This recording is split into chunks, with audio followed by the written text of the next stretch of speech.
नमस्कार, आप देख रहे हैं रिपब्लिक भारत। मैं हूं आपके साथ सृष्टि पांडे। इस बुलेटिन में सहयोगी अनामिका पांडे भी मौजूद हैं, लेकिन हम शुरुआत कर रहे हैं उत्तर प्रदेश से। उत्तर प्रदेश के मुख्यमंत्री योगी आदित्यनाथ ने 3 आदेश दिए हैं। जी हां, 3 आदेश, और वो 3 आदेश कट्टरपंथियों को अभी से चुभने लगे हैं। वो 3 आदेश क्या हैं, आपको बताते हैं इस रिपोर्ट के जरिए। तो चलिए वो आदेश भी आपको बता दें कि योगी ने पहला आदेश यहां जारी किया है लाउड स्पीकर्स को लेकर। जिन मस्जिदों से दिन में 5 बार लाउड स्पीकर पर अजान दी जाती है, वो मस्जिदें अब लाउड स्पीकर की आवाज धीमे कर लें, क्योंकि सीएम योगी ने साफ साफ कह दिया है, चाहे मस्जिद हो या मंदिर हो, लाउड स्पीकर की आवाज धार्मिक स्थल से बाहर नहीं जानी चाहिए। साथ ही योगी आदित्यनाथ ने दूसरा आदेश दिया है, बांग्लादेशी घुसपैठी और रोहिंग्याओं को चुन चुनकर यूपी से बाहर निकाला जाएगा। सीएम योगी ने अधिकारियों को निर्देश दे दिया है कि घुसपैठियों की पहचान की जाए और उन्हें प्रदेश से बाहर कर दिया जाए। योगी आदित्यनाथ के तीसरे आदेश की बात करें तो यूपी में हिंसा और अराजकता फैलाने वालों को लेकर यह आदेश है। योगी ने साफ कर दिया है कि यूपी में सांप्रदायिक हिंसा अब नहीं चलेगी। जो लोग हिंदुओं के त्योहारों पर पत्थर चलाएंगे, बवाल करेंगे, सांप्रदायिक सौहार्द बिगाड़ने का काम करेंगे, वो सीधे जेल जाएंगे।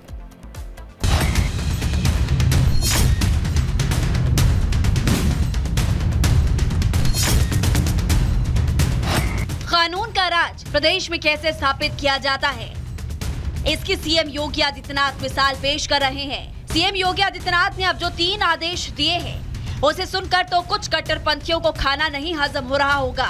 अब उनका खाना हजम हो या ना हो, नींद आए या ना आए, सीएम योगी ने तो कह दिया कि यूपी में कोई बांग्लादेशी घुसपैठी और रोहिंग्या नहीं रहेगा, मतलब नहीं रहेगा। योगी ने कहा, लाउड स्पीकर नहीं बजेगा तो मतलब नहीं बजेगा, और सबसे पहले बात, जो दंगा करेगा वो ऐसी सजा भुगतेगा कि उसकी पीढ़ियां दंगा करना भूल जाएंगी। अक्सर देखा गया है कि जब भी नवरात्र आते हैं तो कुछ लोग माता रानी की प्रतिमा बैठाने का विरोध करते हैं। गणेश महोत्सव होता है तो बप्पा के भजन बजाने नहीं देते। सावन का महीना लगता है तो कुछ लोग कांवड़ यात्रियों को परेशान करते हैं। कोई ना कोई सांप्रदायिक तनाव ऐसा पैदा करते हैं कि हिंदू त्योहार न मना पाए। लेकिन कट्टरपंथी अब कान खोलकर सीएम योगी की बात सुन ले कि धार्मिक आस्था का पूरा सम्मान होगा, और किसी ने दंगा फसाद किया तो फिर खुद ही सोच लें कि आखिरकार क्या एक्शन होगा, उन्हें कैसी सजा मिलेगी। Bureau report, Republic Bharat. कुख्यात गैंगस्टर हाशिम की पत्नी पर शिकंजा कस गया है। गैंगस्टर की क्वीन कैसे पहुंची जेल, इस रिपोर्ट में देखिए।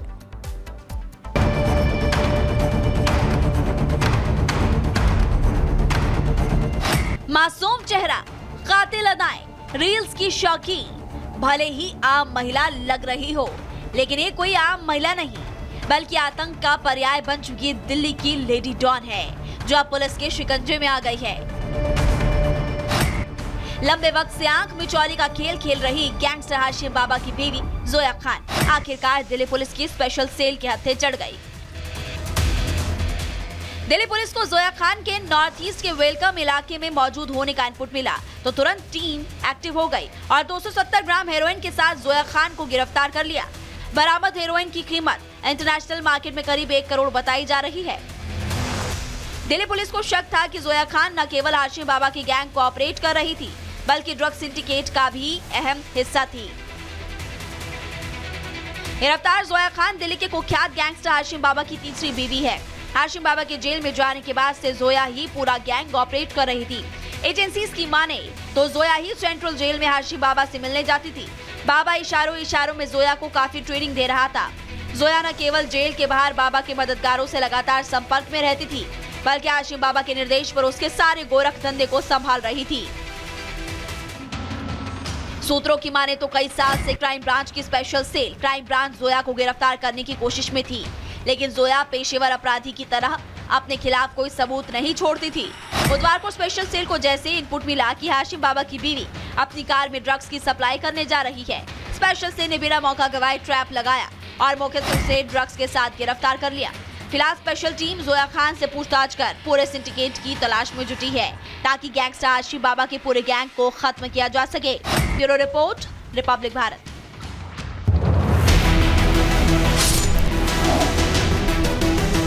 अब वो समय आ गया है, महाराष्ट्र का ही नहीं भारत के हिंदू की डिमांड है, उस औरंगजेब की खबर पर बुलडोजर जल्द से जल्द चढ़ा है। और अब बात महाराष्ट्र की। महाराष्ट्र में मौजूद आक्रांता औरंगजेब की कब्र पर बुलडोजर चलाने की मांग की जा रही है। बीजेपी विधायक ने मुख्यमंत्री देवेंद्र फडणवीस से मांग की है। विधायक टी राजा का कहना है कि महाराष्ट्र छत्रपति शिवाजी महाराज की जमीन है, इसीलिए औरंगजेब की कब्र पर बुलडोजर चला देना चाहिए। देखिए रिपोर्ट।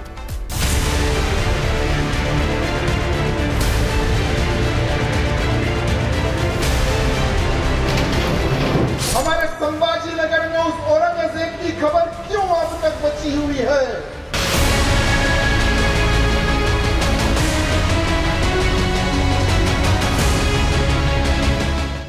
शिवाजी महाराज के कट्टर दुश्मन रहे और शिवाजी महाराज के शेर जैसे बेटे संभाजी महाराज के हत्यारे औरंगजेब की कब्र पर अब बुलडोजर चलने वाला है। अब वो समय आ गया है, अब वो समय आ गया है। महाराष्ट्र का ही नहीं, भारत के हिंदू की डिमांड है उस औरंगजेब की खबर पर बुलडोजर जल्द से जल्द चढ़ाए। शिवाजी महाराज का दुश्मन और संभाजी महाराज का कातिल औरंगजेब मौत के बाद महाराष्ट्र की धरती पर फिर मरने वाला है।